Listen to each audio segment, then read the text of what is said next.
خراسان کے پہاڑوں میں ایک سوال دن بدن خطرناک بنتا جا رہا تھا۔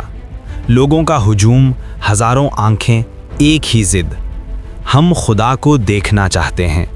وہ شخص جو خود کو خدا کہتا تھا، حکیم مقنع خراسانی، ہمیشہ سونے کے نقاب کے پیچھے چھپا رہتا۔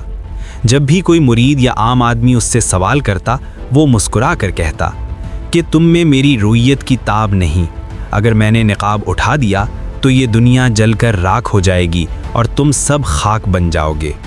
پہلے یہ بات ڈر بن کر دلوں میں اتری، پھر عقیدت بن گئی اور آخرکار ضد۔ لوگ باز نہ آئے، اصرار اتنا بڑھا کہ اب ٹالنا ممکن نہ رہا۔ آخر اعلان ہوا، ایک دن مقرر کیا گیا، دیدار کا دن۔ اس دن مقنع نے وہ چال چلی جس نے تاریخ کو دھوکہ دے دیا۔ اس نے ایک ایسی کیمیائی روشنی تیار کی جو آنکھوں کو چندھیا دے، عقل کو مفلوج کر دے اور خوف کو سجدے میں بدل دے۔ جب دن آیا، قلعے کے باہر انسانوں کا سمندر موت زن تھا۔ اعلان ہوا، آج مقنع بغیر نقاب کے ظاہر ہوگا۔ دروازہ کھلنا شروع ہوا اور اسی لمحے ایسی صفاق چیرتی ہوئی روشنی پھوٹی کہ آسمان شعلہ بن گیا۔